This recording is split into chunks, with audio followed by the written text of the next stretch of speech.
오늘 말씀 마태복음 27장 55절부터 66절까지입니다. 27장 55절부터 66절까지 말씀 우리 한 목소리로 읽도록 하겠습니다. 거기에는 많은 여자들이 멀찍이 지켜보고 있었는데 그들은 예수께 시중을 들면서 갈릴리에서 따라온 사람이었다. 그들 가운데는 막달라 출신 마리아와 야고보와 요셉의 어머니 마리아와 세베대의 아들들의 어머니가 있었다. 날이 저물었을 때에 아리마대 출신으로 요셉이라고 하는 한 부자가 왔다. 그도 역시 예수의 제자이다.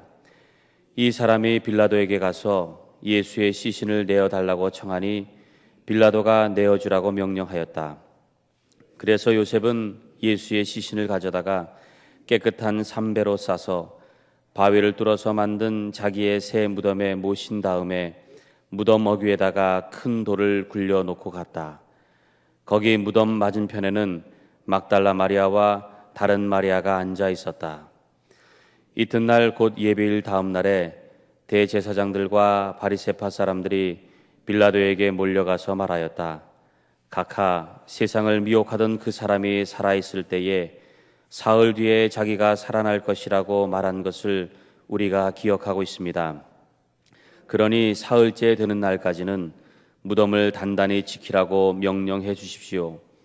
혹시 그의 제자들이 와서 시체를 훔쳐가고서는 백성에게는 그가 죽은 사람들 가운데서 살아났다 하고 말할지도 모릅니다.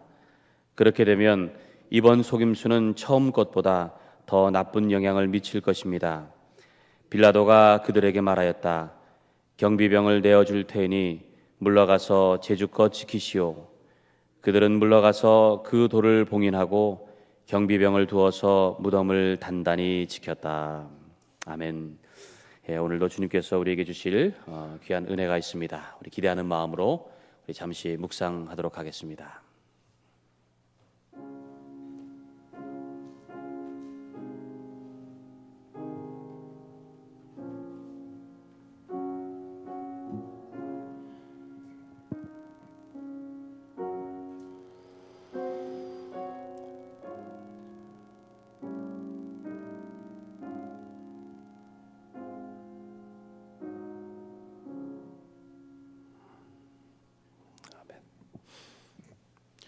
예수께서 십자가에 달려 돌아가실 때 그곳에는 로마 병사들과 지나가는 행인들만 있었습니다.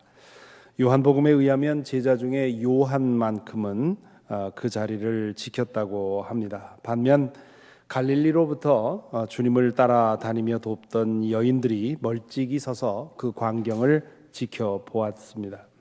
그들 중에는 예수님의 어머니 마리아, 그리고 막달라 마리아, 야고보와 요셉의 어머니 마리아, 그리고 세베대의 아들들의 어머니,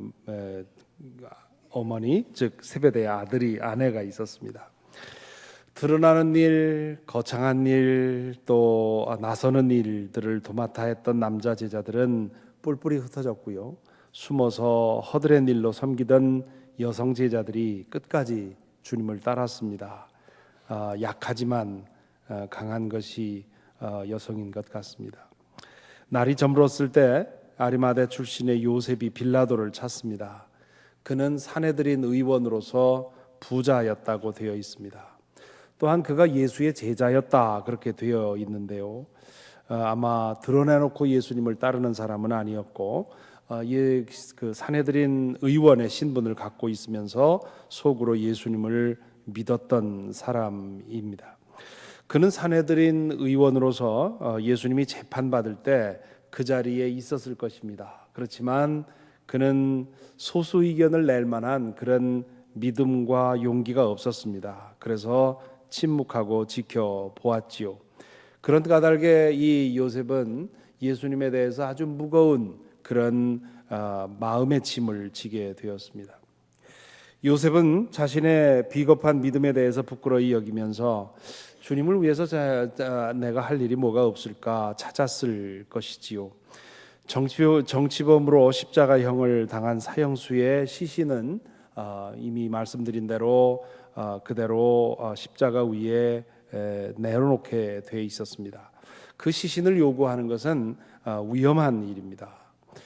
물론 예외가 없었던 것은 아닙니다. 얼마 전에 예수님 시대에 십자가에 못 박힌 그런 청년의 유골이 발견이 되어서 이 십자가의 형을 받은 사람도 이 그 시신이 수습되기도 했었다는 그런 증거를 알게 되었지요. 그렇기 때문에 예수님의 경우도 이 요셉이 아마 예외적인 호의를 얻을 수 있다고 생각을 했을 것입니다. 그가 재판을 지켜보았기 때문에 빌라도 총독이 예수님이 처형되는 것을 원치 않았던 것을 알고 있습니다. 빌라도 역시도 무고한 사형수에 대한 마음의 짐을 가지고 있었을 것이라고 생각을 하고는 찾아간 것이지요. 사내들인 의원 정도의 신분이면 빌라도를 접견하는 것은 어려운 일이 아니었습니다. 요셉의 청을 받은 빌라도는 백부장에게 요셉이 예수님이 어떤 상태인지 알아보도록 지시를 합니다. 십자가에 처형된 사형수가 하룻밤을 넘기지 못하고 생명을 잃는 경우는 드물었기 때문입니다. 바로 이 지점에서 문제가 생겼다고 주장하는 사람들이 있지요. 기독교를 반대하는 사람들은 예수님이 실제로 죽은 것이 아니었다고 주장을 합니다. 백부장은 예수님이 죽은 것으로 오판을 하고 시신을 넘겨주었고, 주님은 서늘한 무덤에서 이틀 동안 푹 쉬고 나서 회복돼서 제자들에게 나타나셨다는 뜻이지요. 그러니까 예수님은 죽지도 않았으면서 부활했다고 거짓말을 한 것이고, 제자들은 그것에 속아서 부활했다고 증언하고 다녔다는 것이지요. 그렇다면 기독교는 거대한 사기극이 되고 맙니다. 이 주장에는 여러 가지 문제가 있습니다. 첫째는 로마 병사들 중에는 고문기술자, 살인기술자들이 많이 있었습니다. 그들이 이상하게도 일찍 숨을 거둔 예수님의 시신을 그렇게 어설프게 처리했을 리가 없습니다. 둘째는 설사 그렇다고 해도 예수님이 죽지도 않았으면서 부활했다고 거짓말을 했을 리가 없지요. 그 이전까지 예수님이 하신 말씀과 행적을 고려해 본다면 그런 사기 행각을 한다고 하는 것은 말이 되질 않습니다. 예수님이 십자가형의 충격으로 인해서 정신에 무슨 변화가 일어나지 않았다면 일어날 수 없는 일이지요. 셋째로 제자들이 그렇게 어설프게 속아 넘어갔으리라고 상상하는 것도 말이 되지 않습니다. 한 사람도 아니고 여러 사람들이 스승의 죽음에 아무리 충격을 받았다 해도 그렇지 그렇게 분별력을 잃었을 리는 없는 것이지요. 백부장은 빌라도에게 예수님께서 이미 운명하셨다는 사실을 확인해 주었고, 빌라도는 요셉에게 시신을 수습하도록 허락을 했습니다. 요셉에게는 아직 한 번도 사용하지 않은 무덤이 있었습니다. 유대인들의 무덤은 대개 바위 동굴을 깎아서 만들기도 했고, 혹은 자연 동굴을 그대로 사용하기도 했습니다. 보통 한 굴 안에는 여러 개의 시신을 둘 수 있는 그래서 보통 가족 묘지로 사용할 수 있는 그런 동굴이 가정마다 있었습니다. 그래서 이 오래된 무덤 안에는 적어도 한두 구의 시신이 있었던 것이지요. 그런데 요셉은 한 번도 사용하지 않은 그런 새로운 무덤을 가지고 있었다고 되어 있지요. 때는 금요일 오후였습니다. 이제 안식일 예비일이지요. 오후 3시에 운명하셨으니까 해가 떨어지기 전에 서둘러야만 했습니다. 왜냐하면 안식일이 이제 금요일 해가 떨어지고 안식일이 시작이 되면 아무 일도 할 수 없었기 때문이지요. 유대식의 장례 예식은 과거에 우리가 경험했던 유교의 장례 예식만큼이나 복잡하고 까다로웠습니다. 그 모든 절차를 따라서 행할 시간적인 여유가 없었습니다. 해가 지기 전에 모든 일을 마쳐야 했기 때문이지요. 그래서 요셉은 깨끗한 삼배에 예수님의 시신을 싸고 다른 절차 다 생략하고 그 무덤에 안장을 했습니다. 그리고 큰 돌을 굴려서 입구를 막아 놓았지요. 지금도 이스라엘에 가면 무덤 입구를 막아 놓았던 돌문을 흔히 볼 수가 있습니다. 무덤 입구가 꽤 컸기 때문에 그 무덤을 막아 놓는 돌문도 혼자서 움직이기 어려울 정도로 무겁고 컸습니다. 당시에는 무덤을 도구로 하는 일도 많았고 또 짐승이 들어가서 시신을 파먹을 수도 있기 때문에 그 무덤 입구를 단단히 막아 놓았습니다. 요셉도 그렇게 했겠지요. 그렇게 1차 매장을 하신 한 후에 한 1년쯤 지나서 이 살이 다 썩고 나면 뼈만 수습을 해서 돌로 만든 유골함에 2차 매장을 하는 것이 유대식의 장례 습관이었습니다. 예수께서 십자가에 달려 돌아가실 때 그때도 역시 멀리서 그 모든 과정을 지켜본 여인들이 있었습니다. 그들은 아리마대 요셉을 멀찍이 따라가면서 지켜보지요. 그들은 감히 주님을 위해서 아무 일도 할 수 없었지만 그분의 곁을 떠날 수가 없었습니다. 그 소박한 마음이 나중에 큰 일을 하게 만들지요. 그렇게 금요일 밤이 지나고 토요일 즉 안식일 아침이 밝았습니다. 그때 대제사장들과 그 바리새파 사람들이 빌라도에게 찾아옵니다. 밤사이에 예수님의 시신이 매장되었다는 소문이 이제 퍼진 것이지요. 아마도 이때로부터 아리마대 요셉은 사내들인 의원들에게 따돌림과 미움을 받았을 것입니다. 그들이 빌라도에 찾아와서 이렇게 말하지요. 각하, 세상을 미혹하던 그 사람이 살아있을 때에 사흘 뒤에 자기가 살아날 것이라고 말한 것을 우리가 기억하고 있습니다. 그러니 사흘째 되는 날까지 무덤을 단단히 지키라고 명령해 주십시오. 혹시 그의 제자들이 와서 시체를 훔쳐가고서는 백성들에게는 그가 죽은 사람들 가운데서 살아났다 하고 말할지도 모릅니다. 그렇게 되면 이번 속임수는 처음 것보다 더 나쁜 영향을 미칠 것입니다. 이쯤 되면 빌라도는 예수께 대한 그들의 집요한 요청에 진절머리가 났을 것입니다. 처음부터 개입하고 싶지 않았던 사건이었습니다. 이제 다 끝난 줄 알았는데 그들이 찾아와서 또다시 괴롭게 합니다. 빌라도는 더 이상 관여하고 싶지 않았습니다. 그래서 경비병을 내줄 테니 물러가서 제주껏 지키시오 하고 대답을 하고는 경비병을 내주지요. 그들은 경비병을 데리고 무덤 있는 곳으로 가서 그것을 단단히 지키도록 그렇게 얘기를 합니다. 바울 사도는 자신이 전해받은 복음에 대해서 말한 적이 있습니다. 그 복음은 자신이 전해받은 것이고 또한 자신이 전하고 있는 것이라고 말씀을 하지요. 그 복음의 내용을 바울은 이렇게 적어놓고 있습니다. 형제자매 여러분, 내가 여러분에게 전한 복음을 일깨워 드립니다. 여러분은 그 복음을 전해받았으며 또한 그 안에 서 있습니다. 내가 여러분에게 복음으로 전해드린 말씀을 헛되이 믿지 않고 그것을 굳게 잡고 있으면 그 복음을 통하여 여러분도 구원을 얻을 것입니다. 나도 전해받은 중요한 것을 여러분에게 전해드렸습니다. 그것은 곧 그리스도께서 성경대로 우리 죄를 위하여 죽으셨다는 것과 무덤에 묻히셨다는 것과 성경대로 사흘날에 살아나셨다는 것과 게바에게 나타나시고 다음에 12제자에게 나타나셨다고 하는 것입니다. 이 말씀에 의하면 복음은 예수 그리스도에게 일어난 사건입니다. 그 사건은 4가지로 요약이 되는데요. 첫째는 예수께서 그리스도로서 성경에 예언된 대로 우리 죄를 위해 십자가에 달려 죽으셨다는 것, 무덤에 매장되었다는 것, 성경에 예언된 대로 사흘날에 살아나셨다는 것, 그리고 제자들에게 자신을 보이셨다는 것. 이 4가지입니다. 얼른 생각하면 십자가에서 죽으셨다는 말로 충분할 것 같지요. 그런데 처음부터 제자들은 예수님에게 일어난 일들을 말할 때마다 언제나 죽으셨고 무덤에 장사되었다는 걸 꼭 언급을 했습니다. 그래서 우리가 고백하는 사도신경에도 장사되었다는 말이 따로 언급이 되어 있지요. 거기에는 그만한 이유가 있습니다. 가장 중요한 이유는 실제로 그렇게 되었기 때문이지요. 예수님은 십자가에 달려 돌아가셨지만 예외적으로 무덤에 장사되었습니다.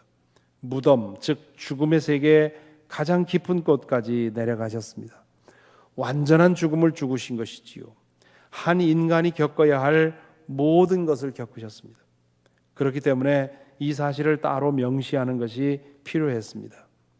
또 다른 이유는 예수님의 부활이 진실이었다는 사실을 강조하기 위함입니다. 예수님의 부활에 대해서는 두 가지 증거가 있었습니다. 하나는 그분의 무덤이 비었다는 것과 또 하나는 그분을 실제로 만난 사람들이 있다는 것. 그 두 가지였습니다.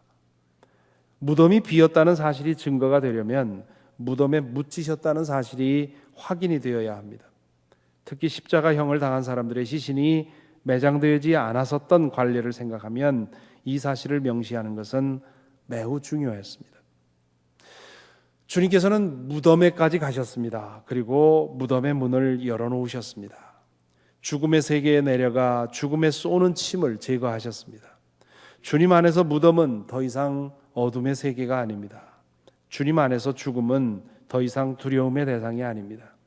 주님께서는 무덤에 들어가 죽음의 땅을 생명의 땅으로 바꿔 놓으셨습니다. 이로써 주님은 인간의 가장 큰 두려움의 대상인 죽음을 무력화시키셨습니다. 따라서 주님을 믿는 사람들은 죽음을 다른 시각으로 볼 수 있어야 합니다. 그것은 생의 종착점이 아니라 새로운 세상으로 들어가는 문입니다. 마치 태중에 살던 아이가 세상에 태어나는 것처럼 하나님의 영원한 나라로 나아가는 문입니다. 우리의 생일이 태아의 세계에서 보면 죽는 날처럼 보이듯이 이 땅에서 죽는 날이 하나님 나라에서 보면 또 다른 생일이라 할 수 있습니다. 아리마대 요셉을 잠시 생각을 해봅니다. 사내들인 의원인 그가 어떻게 주님의 복음을 접하게 되었는지는 알 수가 없습니다. 그도 역시 니고데모처럼 혹은 사울처럼 율법에 절망하고 구원의 길을 찾았던 사람일 것입니다. 그는 예수님을 믿게 되었지만 아직 그것을 드러낼 만한 용기가 없었습니다.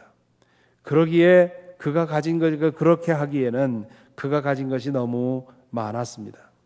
자신이 예수의 제자가 된 것을 드러낸다면 자신이 누리던 모든 것을 한순간에 잃을지 몰랐습니다. 특별히 사내들인 의원의 신분을 유지하는 것은 불가능했습니다. 그래서 그는 자신의 믿음을 드러내지 않았습니다. 그러던 그에게 위기의 순간이 찾아오지요. 영어로 defining moment이 찾아온 것입니다. 그의 믿음을 언제까지고 숨길 수는 없었습니다. 언제까지고 모든 것을 다 쥐고 있을 수가 없었습니다. 그는 그럴 수 있기를 바랬을지 모르지만 믿음이란 그런 것이 아닙니다. 언제까지고 숨길 수 있다면 그 믿음은 살아있는 믿음이라고 할 수가 없습니다. 예수님께서 믿음을, 하나님 나라를 누룩에 비유하신 적이 있지요. 제대로 된 믿음은 누룩처럼 결국은 보이지 않지만 그러나 마침내는 온 반죽덩이를 부풀게 만듭니다. 그렇기 때문에 결국 자신의 정체를 드러내고 손에 잡았던 것을 놓아야 할 때가 옵니다. 아리마대 요셉이 그랬지요. 예수께서 재판을 받고 사형언도를 받는 동안 그는 몹시 괴로웠을 것입니다. 그때까지만 해도 그에게는 소수의 의견을 낼 만한 용기가 없었습니다. 주님께서 돌아가신 것을 알고는 그는 더 이상 외면할 수가 없다고 생각을 했습니다. 빌라도에게 찾아가서 예수님의 시신을 달라고 할 때 그 비밀이 끝까지 지켜질 거라고 생각했는지 혹은 탄로나더라도 할 수 없다고 생각을 했는지는 모릅니다. 어쨌거나 이 일은 곧 사내들인 의원들에게 알려졌고 요셉은 그로 인해서 결국은 의원직을 내려놓아야 했을지도 모릅니다. 물론 성경에 그런 기록은 없습니다. 하지만 당시의 상황을 생각하면 능히 추측이 가능한 일입니다. 예수께서 부활하신 후에 적어도 20-30년 동안 사내들인 측에서 기독교인들에 대한 대대적인 박해를 했기 때문에 사내들인 안에서 자신의 신분과 그리고 예수의 제자로서의 신분을 함께 가지고 있는 건 불가능했습니다. 뿐만 아니라 아리마대 요셉이라는 이름이 4개의 복음서에 다 나온 것을 보면 그는 초대교회에서 꽤 유명한 사람이 되었다는 것입니다. 때가 왔을 때 모든 것을 내려놓고 예수의 제자로 나섰을 것이 분명합니다. 자신이 예수의 제자임을 드러내고 그로 인해서 가지고 있던 많은 것을 놓았을 때 그에게는 다른 것이, 더 큰 것이 주어졌습니다. 말할 수 없는 자유와 기쁨 그리고 구원의 은혜가 그에게 임했을 것입니다. 아리마대 요셉의 이야기 앞에서 우리 자신을 돌아봅니다. 우리는 믿음을 위해서 내려놓은 것, 버린 것이 무엇이 있습니까? 손해를 보거나 왕따를 당하거나 피해를 입을지 모를 때에도 우리는 과연 우리가 주님의 사람인 것을 드러낼 용기가 있습니까? 그럴 수 있는 믿음에 이르렀다면 감사한 일입니다. 하지만 그럴 용기가 없다 해도 크게 실망할 일은 아닙니다. 아리마대 요셉을 생각하면 위로를 얻을 수 있습니다. 다만 우리의 믿음이 누룩처럼 살아있는지를 물어보아야 합니다. 그리고 믿음이 우리를 변모시키는 대로 맡겨야 합니다. 그럴 때 우리는 두려움 없이 우리가 예수의 사람인 것을 드러낼 용기를 얻게 될 것이고, 또한 필요하다면 하나님 나라를 위해 가진 것을 내려놓을 수도 있을 것입니다. 그리고 그럴 때, 내려놓을 때 비로소 내가 가지고 있던 이것이 더 큰 것을 보지 못하게 했다는 것, 그 내가 내려놓은 것보다 어마어마하게 더 큰 것을 나에게 주신다고 하는 사실을 깨닫게 될 것입니다. 예수께서 비유로 말씀하신 것처럼 값진 진주 하나를 발견하고는 자신의 모든 것을 팔아서 그 진주를 사는 것처럼, 하나님의 보화가 어떤 것인지를 알면 우리는 예수의 제자로서 살아가면서 내려놓을 것 기꺼이 내려놓을 수 있을 것입니다. 찬송가 254장 함께 부르겠습니다. 254장.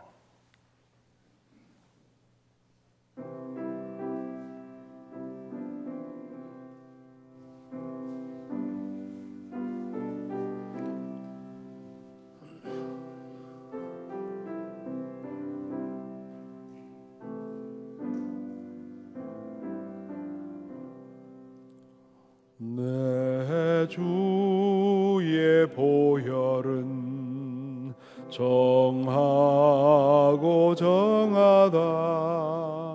내 죄를 정케 하신 주 날 오라 하신다. 내가 주께로 지금 가오니 십자가의 보혈로 날 씻어 주소서. 약하고 추해도 주께로 나가면 힘 주시고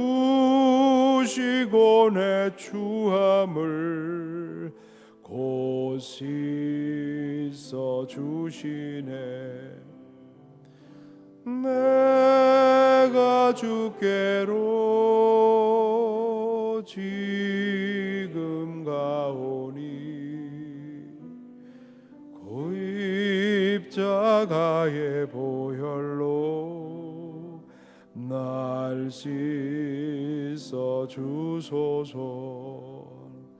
날 오라 하심은 온전한 믿음과 또 사랑함과 평안함 다 주려 함이라. 내가 주께로 지금 가오니 십자가의 보혈로 날 씻어 주소서. 큰 죄인 복받아 살 길을 얻었네. 한없이 넓고 큰 은혜 베풀어 주소서. 내가 주께로 지금 가오니 십자가의 보혈로 날 씻어 주소서. 그 피가 맘속에 큰 증거 됩니다. 내 기도 소리 들으사 다 허락하소서. 내가 주께로 지금 가오니 십자가의 보혈로 날 씻어 주소서. 아멘.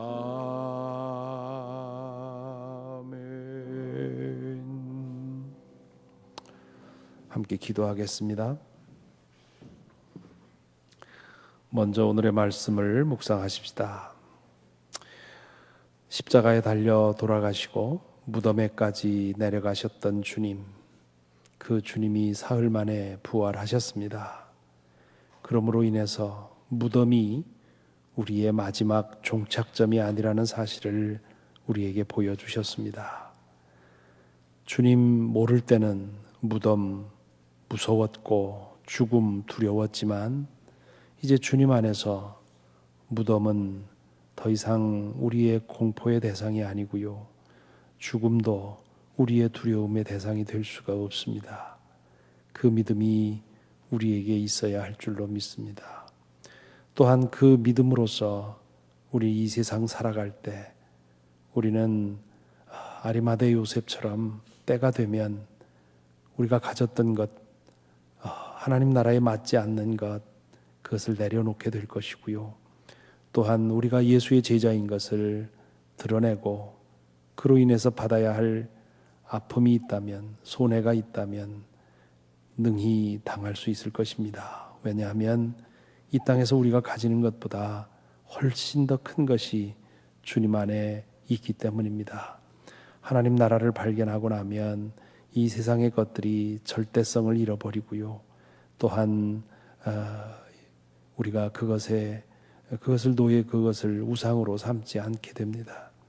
하나님 나라를 보는 것, 그것이 우리에게 얼마나 중요한 일인지요.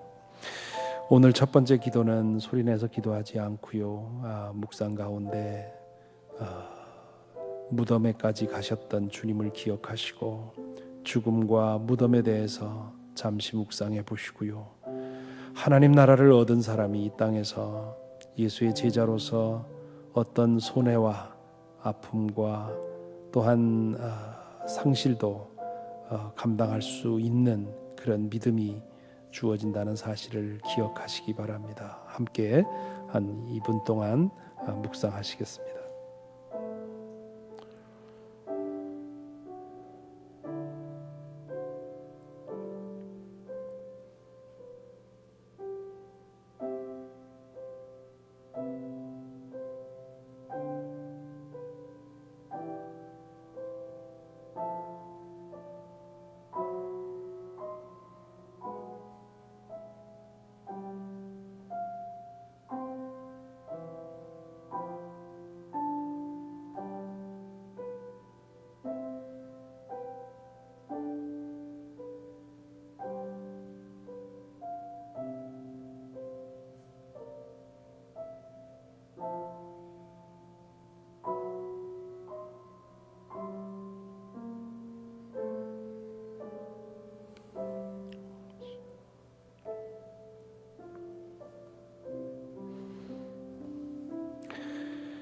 오늘의 우리의 공동 기도 제목은 센터빌 캠퍼스와 맥클린 캠퍼스가 영적으로 부흥되는 것을 위해 함께 기도하기를 원합니다.